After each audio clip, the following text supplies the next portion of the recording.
Assalamualaikum warahmatullahi wabarakatuh. Bismillahirrahmanirrahim. Alhamdulillahilladzi amarna bil julusi ma'al 'arifin wal firari bil jahilin wal ghafilin. Asyhadu an la ilaha illallah wahdahu la syarika lahul qawiyyul matin wa asyhadu anna sayyidana Muhammadan abduhu wa rasuluhul amin. Allahumma shalli wa sallim wa barik ala sayyidina Muhammadin khairi khalqihi ajma'in wa ala alihi wa ashabihi wa zurriyyatihi wa atba'ihi ila yaumiddin, amma ba'd. Faqad qala Allah subhanahu wa ta'ala fi kitabihil mubin wa huwa asdaqul qailin. A'udzu billahi minasy syaithanir rajim. Bismillahirrahmanirrahim. Wal 'asri innal insana lafi khusrin illa alladzina amanu wa 'amilus shalihat wa tawassaw bil haqq wa tawassaw bis sabr. Wallahu a'lam bimuradi. Hadirin hadirat jamaah salat fardu maghrib yang dimuliakan oleh Allah Subhanahu wa taala.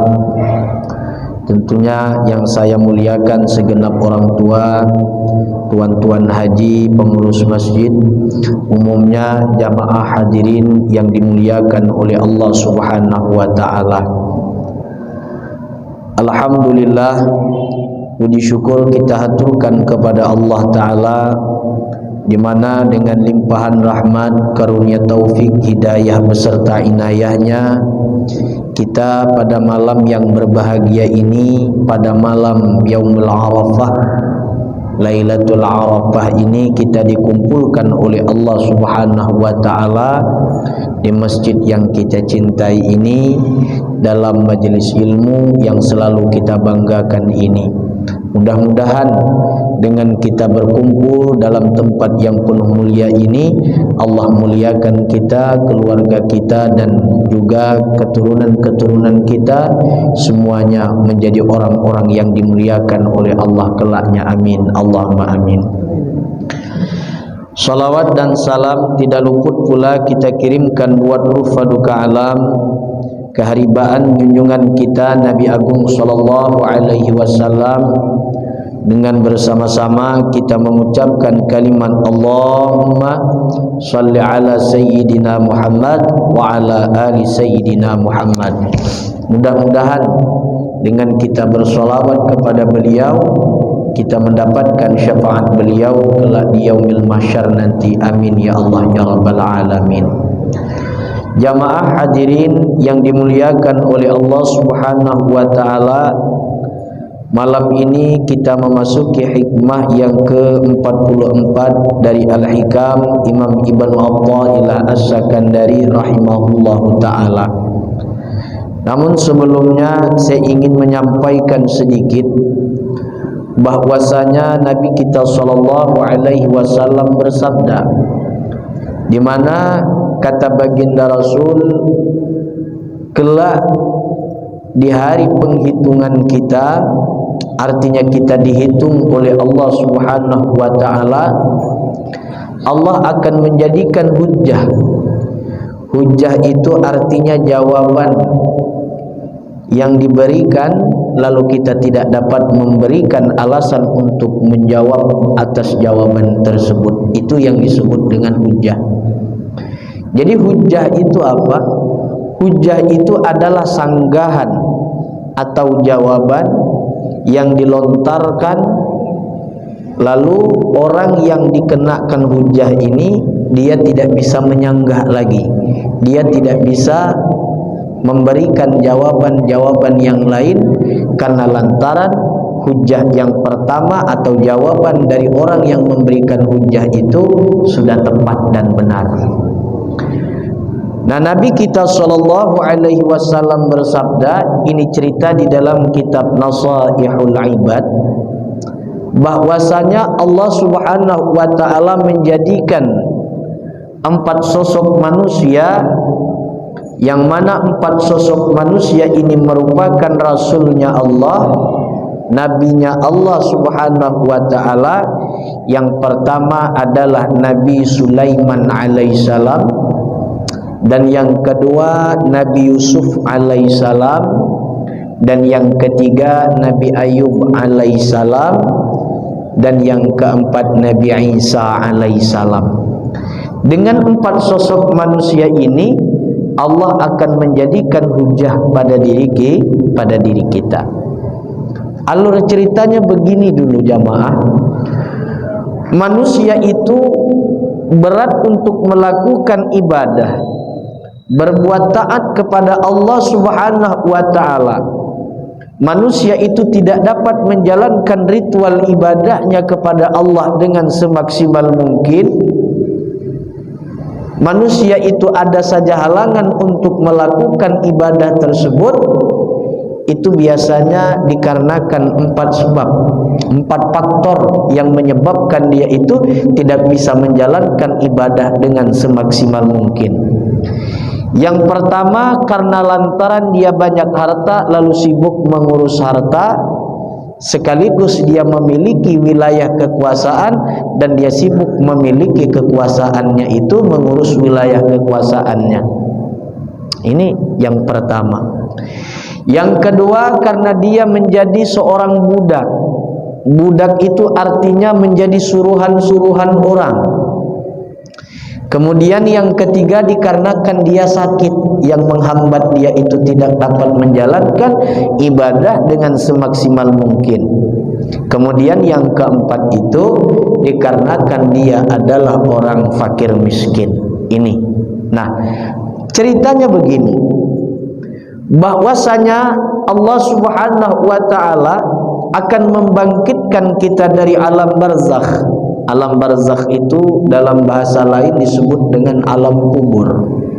Kita masuk ke alam kubur, lalu kita dibangkitkan oleh Allah Subhanahu wa taala kembali dari alam kubur itu. Dibangkitkan oleh Allah ini daripada tiap-tiap manusia, daripada tiap-tiap makhluk, tiap-tiap insan ini bermacam-macam bentuk jenis modelnya.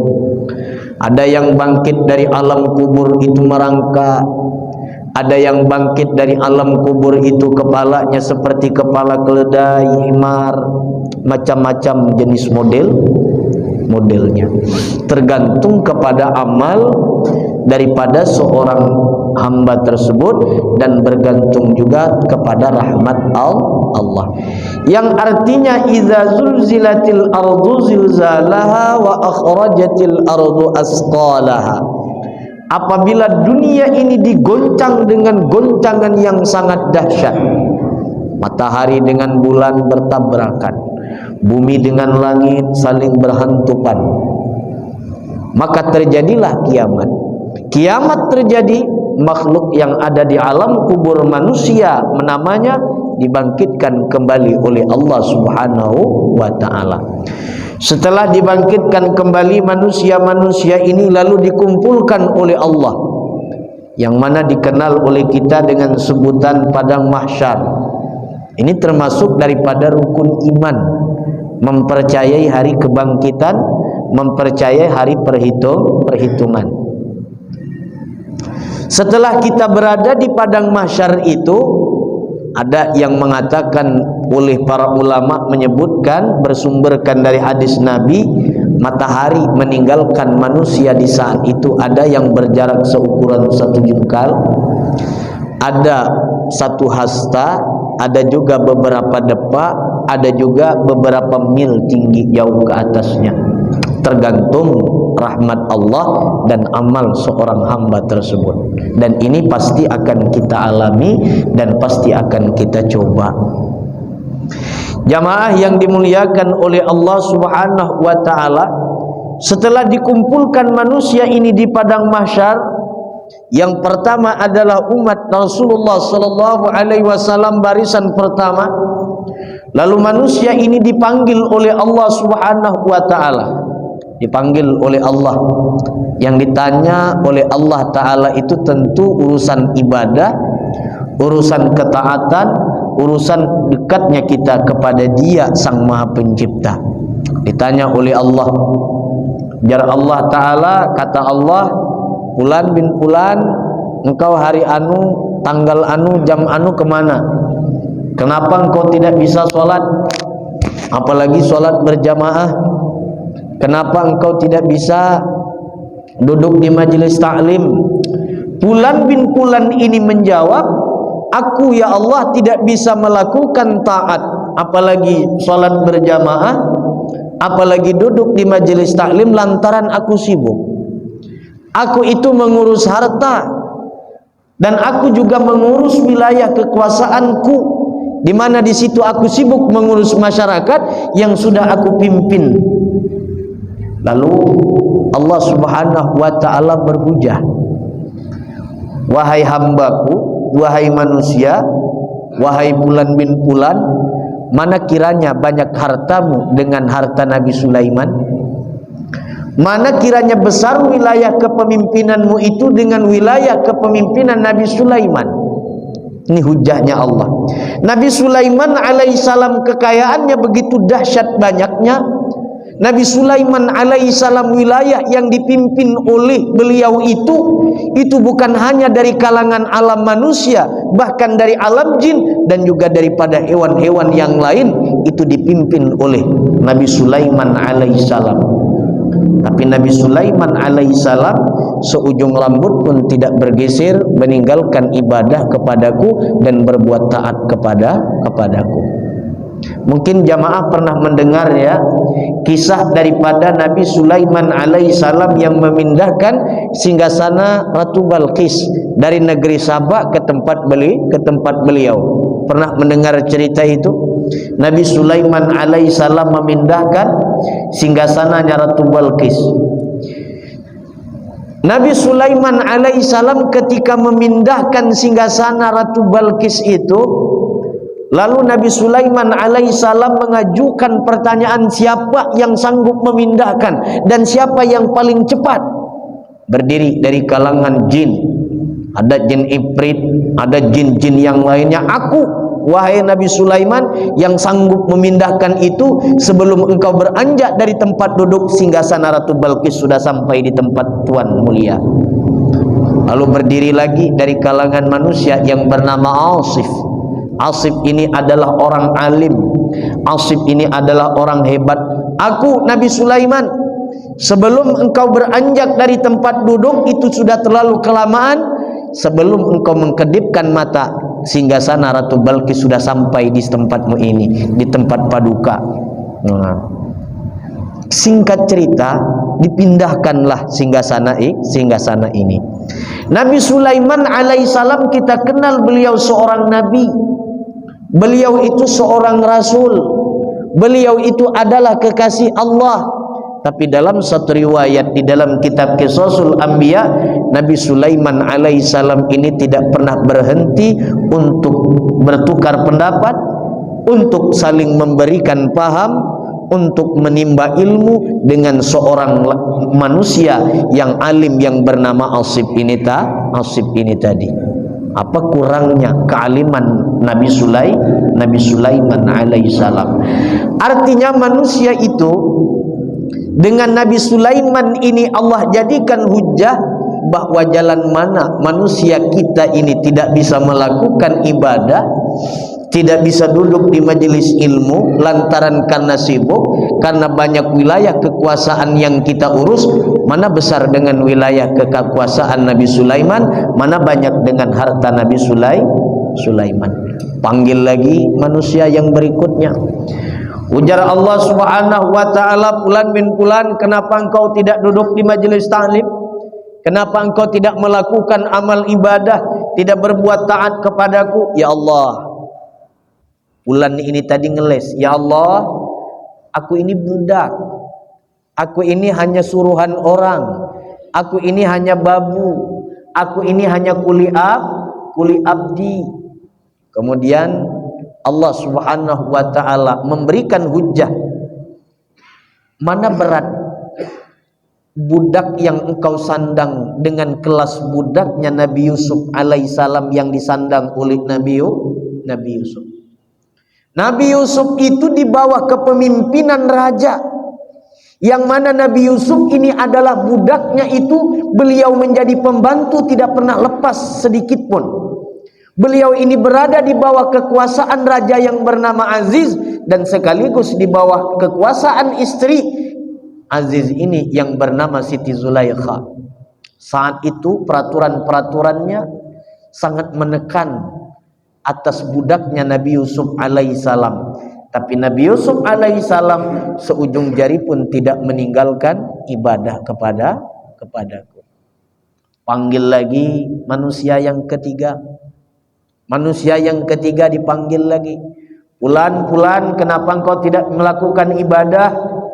Fulan bin Fulan, kenapa engkau tidak duduk di majelis taklim? Ya Allah, bagaimana aku ini bisa melakukan ibadah duduk di majelis taklim? Sementara aku ini stroke, menderita saraf kejepit segala macamnya. Sakit aku ini ya Allah. Lalu Allah memberikan hujah. Mana berat sakit yang engkau sandang dengan sakitnya Nabi Ayub alaihissalam? Nabi Ayub alaihissalam dalam satu riwayat itu sakit yang diderita oleh beliau itu amat dahsyat sakitnya.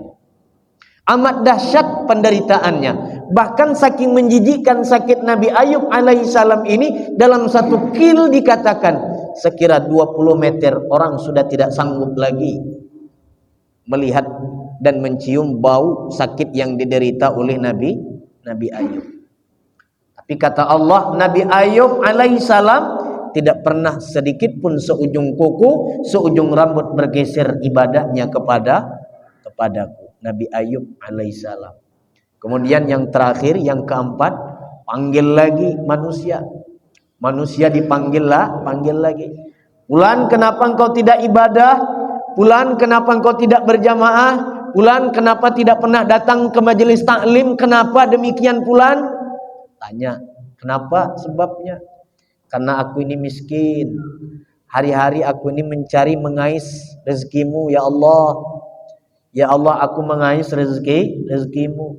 Alasannya sehingga maghrib aku di jalan, asar aku di tengah jalan juga, isya aku istirahat ketiduran, tak bisa lagi duduk di majelis taklim, apalagi sholat isya. Subuh aku sudah berangkat bekerja, aku ini miskin. Maka aku gunakan hidupku ini adalah mengais rezekimu ya Rabb. Hamba ini tadi menjawab.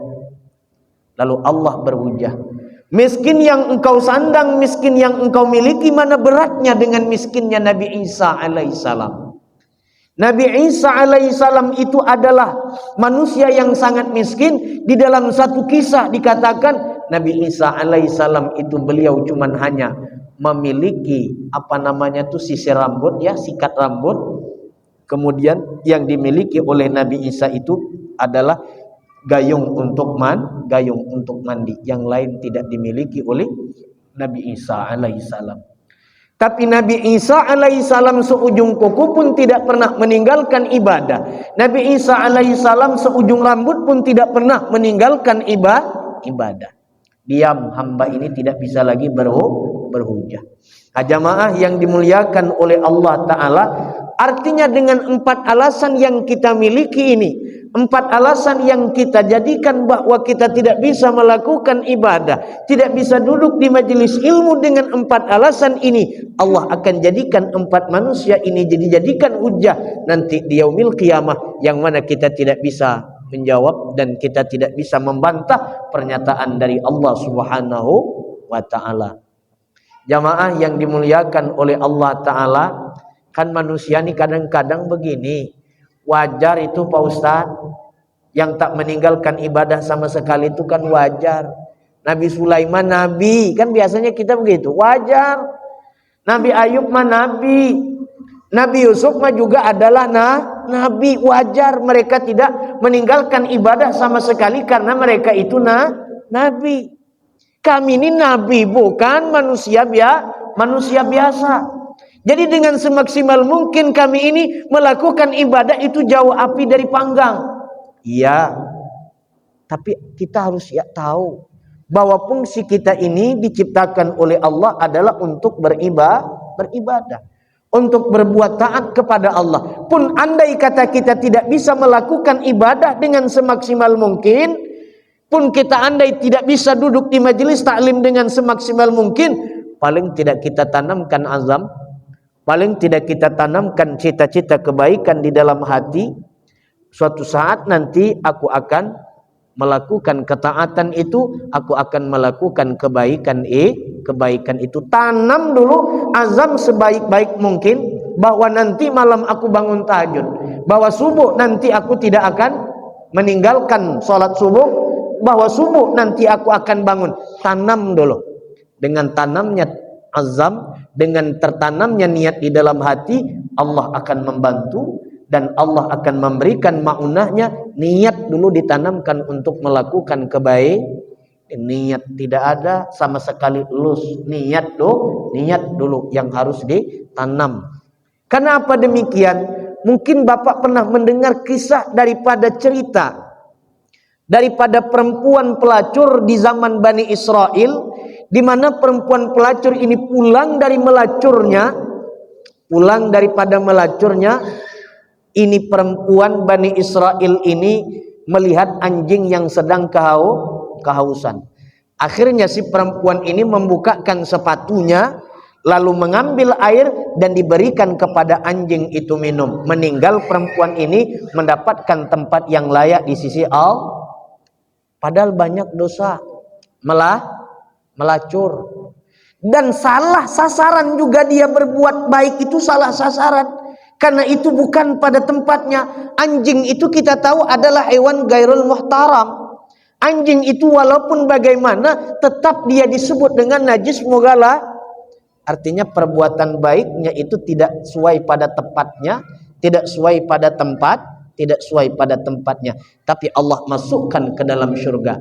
Apa yang dinilai oleh Allah Ta'ala adalah niat untuk melakukan kebaikan dan terwujud terlaksanakan kebaikan itu. Walaupun kita tidak memiliki ilmu yang mapan di dalam menjalankan ibadah, walaupun kita tidak memiliki ilmu yang mapan di dalam menjalankan ibadah, namun ilmu yang kurang itu sembari kita berjalan melakukan ibadah, jangan lupakan untuk mengais dan menimba ilmu. Yang jelas dengan kita melakukan ibadah dengan seada dan semampunya kita semacam ini, manusiawi sifat daripada kejahilan, Allah Ta'ala tidak menyia-nyiakan amal ibadah, niat baik yang kita tanamkan selama ini. Jadi jamaah yang dimuliakan oleh Allah Ta'ala, mudah-mudahan dengan sekelumit daripada cerita ini dapat memberikan motivasi kepada kita bahwa kita terus menggali dan mengais tanpa kita menyampingkan ibadah, dan terus kita sedikit demi sedikit, setitik demi setitik untuk mencari ilmu pengetahuan yang Allah Ta'ala sudah curahkan di atas dunia ini. Jamaah orang-orang tuaku yang dimuliakan oleh Allah Subhanahu wa Ta'ala, sekarang kita lanjut hikmah yang ke-44. Qala al-imam, rubama kunta musi'a fa'arakal ihsana minka suhbatuka ila man huwa aswa halan minka. Yang terjemahannya adalah, kerap kali adalah engkau orang yang jahat, maka memperlihatkan kepada engkau akan kebaikan dari diri engkau oleh sebab bersahabat atau berkawannya engkau kepada orang yang lebih jahat keadaannya daripada engkau. Itu terjemahan daripada hikmah yang ke-44 dari Al-Hikam ini.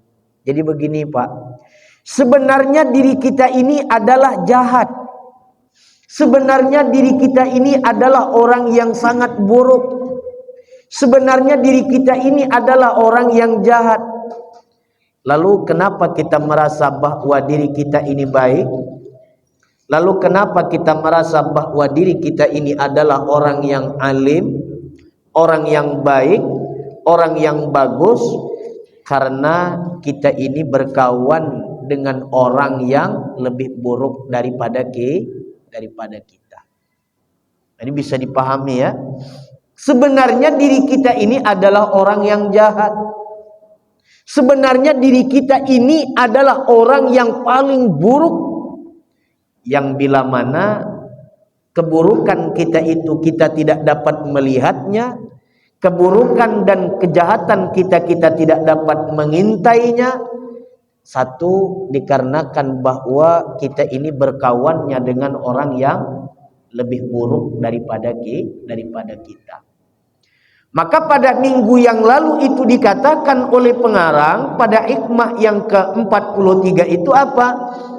Janganlah engkau berkawan dengan orang yang tidak membangkitkan kepada engkau akan keadaannya, dan janganlah engkau berkawan kepada orang yang dimana mulutnya itu, ucapannya itu tidak menunjukkan kepada Allah Subhanahu wa taala akan engkau. Kenapa kita dilarang berkawan dengan orang yang buruk? Kenapa kita dilarang berkawan dengan orang-orang yang jahat? Bila mana kita berkawan dengan orang yang jahat, setitik kebaikan yang kita miliki, kita merasa orang baik. Setitik kebaikan yang kita miliki, kita merasa bahwa diri kita ini adalah orang mulia, padahal kita ini adalah orang buruk, orang yang hina. Tapi kita dapat merasakan bahwa diri kita ini baik lantaran kita berkawan dengan orang yang jahat. Jadi jamaah yang dimuliakan oleh Allah Ta'ala, artinya begini. Di dalam hikmah ini musannif memberikan peringatan kepada kita. Kita jangan sampai mengatakan bahwa diri kita ini adalah mulia dengan kita membandingkan orang-orang yang ada di pinggir jalan misalkan, dengan orang-orang yang ada di tempat maksiat umpamanya. Kita katakan bahwa diri kita ini adalah mulia dan mereka itu adalah hina. Kita katakan bahwa diri kita ini adalah orang baik dan kita katakan mereka itu adalah orang yang buruk. Jangan. Nah, jadi dengan hikmah ini beliau pengarang Al-Imam Ibnu Athaillah As-Sakandari rahimahullahu ta'ala, beliau menyarankan kepada kita, upayakan kalau kita ingin membandingkan bahwa diri kita ini menjadi baik, bahwa diri kita ini memang baik, kalau memang kita merasakan, coba kita bandingkan dengan orang-orang yang lebih baik daripada kita. Aku ini wajar alim merasa diri yang disaing dia, yang ditanding dia, orang yang tidak pernah mondok. Coba tanding dengan orang-orang yang pernah belajar, dengan orang-orang yang pernah mondok. Coba ditandingkan dengan orang-orang yang ahli ibadah. Mana lebih baik, engkau atau dia? Nah, jadi itu. Jamaah yang dimuliakan oleh Allah Ta'ala, artinya begini jamaah. Timbul prinsip manusia ini di dalam suka memperlihatkan amal, dalam bahasa lain adalah riya. Timbul manusia ini bahwa dia suka ujub pada diri, dikarenakan bila mana dia ini suka memandang orang lain itu adalah rendah dan dia adalah tinggi. Bila mana penyakit ini merasa kita adalah mulia, orang lain adalah hina, maka akan tumbuh penyakit-penyakit hati, maka akan tumbuh penyakit-penyakit batin. Apa dia? Yaitu adalah riya. Alhamdulillah, tadi aku singgah di Masjid Zulfirdaus sebelum berangkat kantor tadi melakukan sholat duha. Itu namanya memperlihatkan amal. Nampaknya macam bual biasa, betul? Nampaknya macam ngobrol sepertinya tahadus nikmat. Sepertinya itu syukur kepada nikmat. Padahal itu adalah riya yang tersembunyi. Jamaah yang dimuliakan oleh Allah Subhanahu wa taala. Jadi sebenarnya bahwa diri kita ini adalah buruk, bahwa diri kita ini adalah tercela, bahwa diri kita ini adalah hina, bahwa diri kita ini adalah orang yang paling buruk. Tapi kita tak dapat melihat keburukan kita, tapi tak mampu kita melihat ketercelaan kita, dikarenakan mungkin kita ini berkawan dengan orang yang lebih buruk perilakunya daripada kita. Jamaah yang dimuliakan oleh Allah Subhanahu wa taala, perasaan atau rasa yang merasa baik pada diri ini adalah perilaku daripada iblis. Tabiat daripada iblis. Iblis alaihi laknatullah, kaki iblis itu iblis yang sudah tua renta yang sekarang ini, kenapa dia menjadi makhluk yang dikutuk oleh Allah? Dikarenakan dia merasa baik daripada Adam. Karena dia merasa mulia daripada Adam. Jadi jamaah, biasakan ketika kita melihat orang yang di pinggir jalan, hatta itu kepada orang kafir sekalipun atau orang non muslim sekalipun, kita jangan menyanggah bahwa diri kita ini adalah orang paling mulia.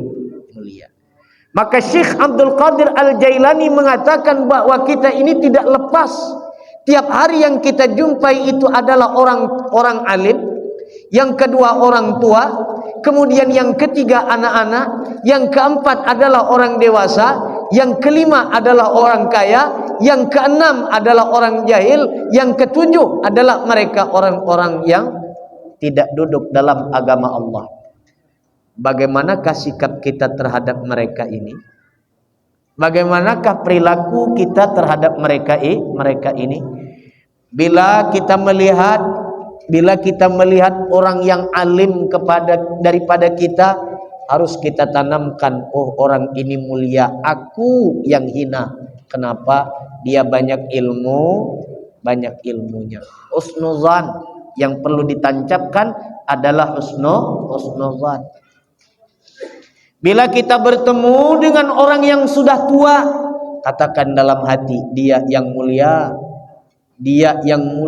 daripada aku. Kenapa? Karena dia dulu sudah mengenal sholat, karena dia dulu sudah mengenal ajaran Islam dari aku. Nabi Adam alaihissalam itu di langit yang pertama itu terdapat ruhnya Nabi Adam ketika Rasulullah sallallahu alaihi wasallam itu Isra Mi'raj. Padahal Rasulullah itu adalah manusia yang paling mulia.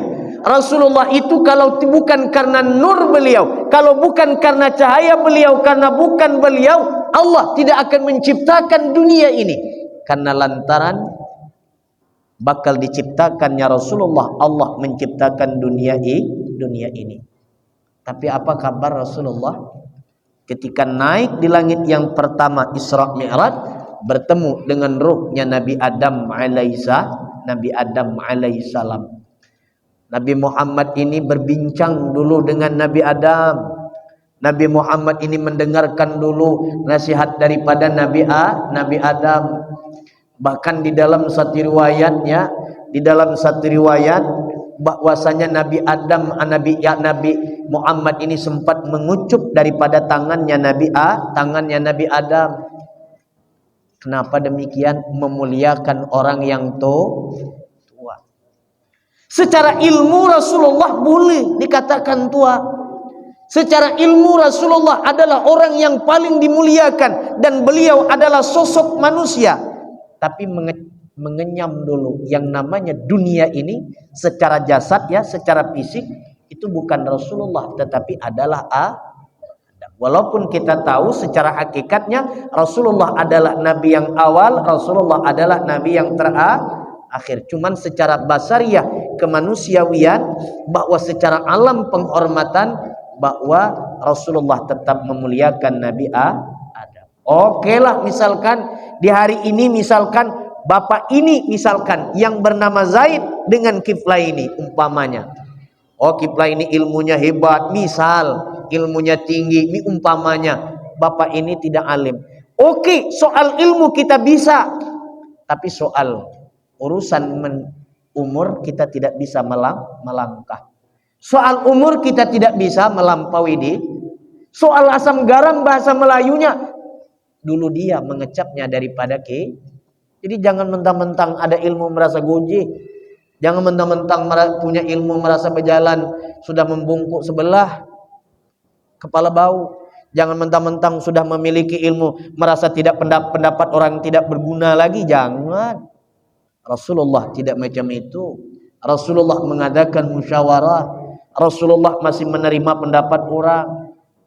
Nah, jadi bila mana kita menemukan orang yang lebih tua daripada kita, walaupun pada hakikatnya mereka ini adalah orang yang malas ibadahnya, ilmunya lebih tinggi kita daripada dia, tapi tetap kita muliakan apa ketuaannya itu. Karena walaupun bagaimana di ilmu tinggi, tapi secara umur tidak bisa kita langkaui, secara umur kita tidak bisa melewati. Jamaah yang dimuliakan oleh Allah Ta'ala. Terus kata Syekh Abdul Qadir Al-Jailani, bila mana kita menemui anak kecil, kita harus berbaik sangka, katakan anak kecil ini mulia dan kita adalah hina. Apa? Anak kecil ini dia belum ada dosa. Belum ada dosa. Kita bertemu dengan anak yang bakal menginjak usia remaja, katakan dia adalah lebih mulia daripada aku, dia belum banyak dosa seperti aku.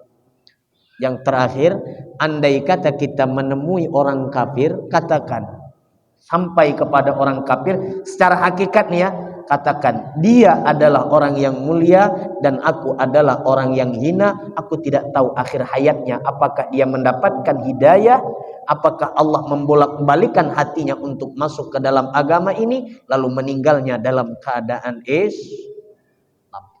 Jamaah yang dimuliakan oleh Allah Ta'ala. Jadi tata krama kalbu, tata krama batin, hati ini perlu dididik. Di antaranya adalah jangan merasa mulia yang pada hakikatnya diri kita ini adalah sebenarnya hina. Jangan merasa bahwa diri kita ini hebat, yang sebenarnya bahwa diri kita ini adalah semata-mata tidak memiliki apa-apa. Jamaah yang dimuliakan oleh Allah Subhanahu wa Ta'ala, sedikit lagi. Idza sahibta man huwa aswa halan minka ka ilmika annahu musiran 'alal ma'siyati allati bari'ta minha aw annahu mustahilan biddin absartaka tilkal ihsana minka lima tara ma yasdiru minka minal ihsan wa minhu minat taqsir wa nuqsan fata'taqidul maziyah ala nafsika wa taqsiru minhu fataqna'u wa tarda bi nafsika. Yang artinya apabila engkau itu berkawan dengan orang yang lebih buruk keadaannya daripada engkau, artinya bila kita ini berkawan dengan orang yang jahat daripada kita, seperti kita tahu bahwa dia itu adalah orang yang selalu mengekali maksiat. Si anu ini orang yang selalu mengekali maksiat. Orang ini adalah orang yang selalu berbuat maksiat. Yang tadinya kita sudah terlepas daripada maksiat, lalu kita ikut dengan dia melakukan maksiat. Atau kita tahu bahwa orang ini adalah orang yang selalu menganggap inting terhadap agama, artinya hukum hakam Allah Ta'ala tidak dijalankan, maka timbul di dalam hati kita bahwa kita yang paling mulia, dia adalah orang yang sehingga kita terjebak melakukan maksiat juga. Kenapa? Karena aku nih masih ada kebaikan, dia tuh tak ada sama sekali kebaikan. Nah, dengan dia merasa bahwa dirinya adalah baik, bahwa dirinya merasa dirinya adalah mulia, dan itu tanda dia adalah mengikuti hawa nafsunya. Jadi di sisi lain begini jamaah, kenapa kita ini dilarang berkawan dengan orang yang buruk perilakunya? Dikarenakan khawatirnya kita ini timbul keyakinan yang mulia adalah kita, yang hebat adalah kita, orang lain itu adalah hendak mulia, orang lain itu tidak hebat. Itu maka kita harus mencari kawan yang lebih tinggi ma'rifatnya daripada kita, yang lebih tinggi ilmunya daripada kita, sehingga kita dapat merasakan bahwa diri kita ini adalah orang yang hina. Jamaah yang dimuliakan oleh Allah Ta'ala, itulah sekelumit daripada keterangan hikmah yang ke-44. Tapi masih kita lanjut ya jamaah, keterangan ini, hikmah yang ke-44 ini masih panjang. Ini adalah hanya sekelumit, bahwasanya kesimpulannya begini, bahwa diri kita ini adalah orang yang jahat. Cuman kita tidak dapat melihat kejahatan kita, rabun kita tak dapat melihat keburukan kita, dikarenakan kita ini bergaul, berkawan dengan orang-orang yang lebih jahat akhlaknya daripada kita, sehingga kita merasakan bahwa diri kita ini adalah orang baik. Ketahuilah, dengan kita merasa bahwa diri kita adalah paling baik daripada orang yang akhlaknya buruk, itu adalah seburuk-buruknya penyakit batin yang ada pada diri kita, adalah seburuk-buruknya penyakit hati yang ada di dalam hati kita. Jamaah yang dimuliakan oleh Allah Ta'ala, demikianlah pengajian kita malam ini. Cukup dulu sampai di sini. Insya Allah malam besok, insya Allah malam Lebaran Idul Adha. Mudah-mudahan Allah Ta'ala menghidupkan hati kita di malam Idul Adha dengan banyak melakukan amal ibadah pun sama. Malam ini adalah malam Arafah, di mana malam ini juga mudah-mudahan Allah menghidupkan hati kita untuk banyak melakukan ibadah. Mudah-mudahan habis maghrib ini kita duduk di pengajian adalah bentuk daripada kita ini digolongkan oleh Allah orang-orang yang menghidupkan malam daripada malam Arafah. Amin, Allahumma amin. Dan juga mudah-mudahan ya Allah, dengan berkah malam yang mulia ini, malam Arafah ini, Allah Subhanahu wa Ta'ala memberikan kami keturunan yang baik, keturunan yang soleh dan soleha. Mudah-mudahan kita wafat dalam keadaan husnul khotimah dengan berkat Al-Fatihah. Bismillahirrahmanirrahim. Alhamdulillahirabbil alamin. Ar-Rahmanir-Rahim. Maliki yaumiddin. Iyyaka na'budu wa iyyaka nasta'in. Ihdinas siratal mustaqim, siratal ladzina an'amta 'alaihim ghairil maghdubi 'alaihim waladdallin. Amin ya Allah, amin ya Rahman, amin ya Rahim, amin ya Mujibas sa'ilin. Ya Allah biha, ya Allah biha, ya Allah bihusnil khatimah. Ya Allah biha, ya Allah biha, ya Allah bihusnil khatimah. Ya Allah biha, ya Allah biha, ya Allah bihusnil khatimah. Subhana rabbika rabbil izzati amma yasifun, wassalamun alal mursalin, walhamdulillahi rabbil alamin. Taqabbalallahu minkum. Ampun, maaf, minta halal, minta ridha bila mana penyampaian saya menyinggung perasaan orang-orang tua semuanya. Saya mohon maaf yang sedalam-dalamnya. Saya tutup dengan salam keagamaan. Wabillahi taufiq wal hidayah. Allahumma waffiq ila aqwamit thariq. Assalamualaikum warahmatullahi wabarakatuh.